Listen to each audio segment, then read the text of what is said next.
Bom dia, pessoal! Descomplica Meu Bem hoje vai trazer um pouquinho mais de diarreias infecciosas. Vamos lá? Descomplica Meu Bem. Você costuma, quando tá com diarreia, tomar antidiarreicos para cortar a diarreia? Será que isso é certo? Você costuma tomar antibiótico quando tá com diarreia? Será que a gente deve fazer isso? Eu vou começar falando das intoxicações alimentares, por Staphylococcus aureus, bacilos cereus, que são muito comuns. Sabe aquele sanduichinho que a gente comeu naquele lugar não muito confiável ontem, e 2, 3 horas depois eu já começo a sentir os efeitos do sanduíche? Então, essa é a intoxicação alimentar. O que acontece? As bactérias que estão naquele alimento mal preparado, ou que se multiplicaram ali, porque faz tempo que esse alimento foi preparado, elas produzem toxinas. E essas toxinas desse alimento, elas são muito resistentes ao calor.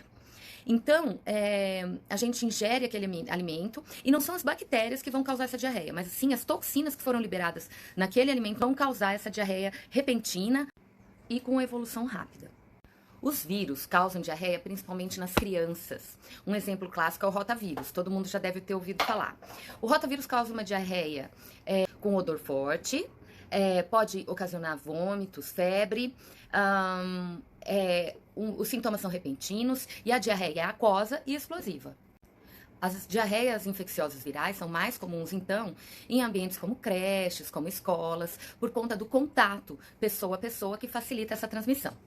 Já as bactérias, elas são transmitidas geralmente por contaminação de alimentos. Vamos falar de 3 muito importantes aí. A salmonela é uma bactéria, um bacilo gram-negativo, que é uma enterobactéria que então vive normalmente no intestino humano e de animais também.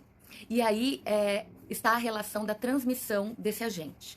Qualquer alimento que entrar em contato com fezes de animais, seja ele galinhas, porcos, até cães e gatos podem abrigar a salmonela no intestino, pode contaminar o ser humano. Por isso a preocupação com os ovos, carne de frango mal cozida, ou alimentos que tenham tido contato com essas fezes de animais. Essa diarreia, ela causa uma disenteria, que é uma diarreia com a presença de muco e sangue. Também causa uma febre alta e pode causar calafrios. Outra bactéria que causa diarreia é a Shigella. Ela está presente no intestino humano. Essa bactéria também causa disenteria, então você também tem diarreia com muco e sangue. Pode ter febre também. Essa bactéria, ela é um bacilo gram-negativo que pode estar em água contaminada, em alimentos contaminados com fezes humanas, como, por exemplo, saladas, né? Moscas podem carrear essa bactéria por aí. Tanto ela quanto a salmonela sobrevivem em geladeira, em congelador e aguentam temperaturas até 50 graus. Por isso, é importante o cozimento dos alimentos. Cozinhar os alimentos por tempo ideal. Nós ainda temos a Escherichia coli, que é uma bactéria que está normalmente no intestino sem causar nada, microbiota.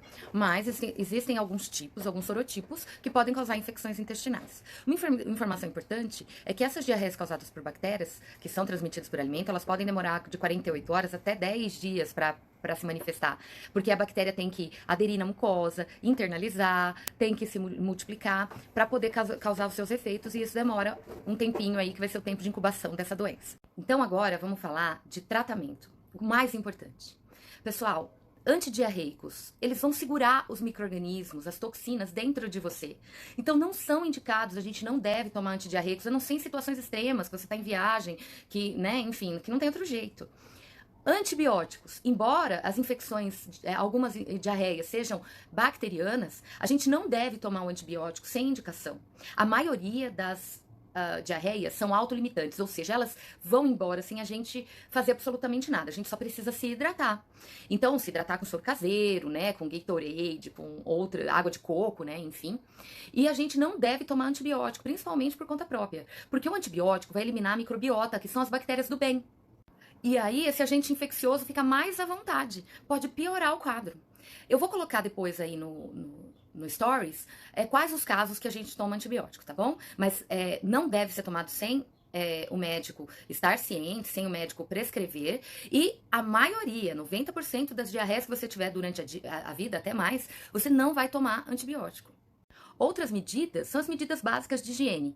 Então, lavar bem as mãos, cozinhar bem os alimentos, usar água filtrada ou fervida, lavar bem as saladas. Quando for reaquecer alimentos que já estão cozidos, aquecer por bastante tempo. E se forem crianças, as crianças que estão sendo amamentadas, né, no aleitamento materno, têm menor probabilidade de adquirir o rotavírus, por exemplo. Então, aleitamento materno aí até 2 anos é indicado. Por hoje, gente, era isso. Eu vou ver um artigo pro domingo que fale sobre o assunto, tá bom? Descomplica, meu bem.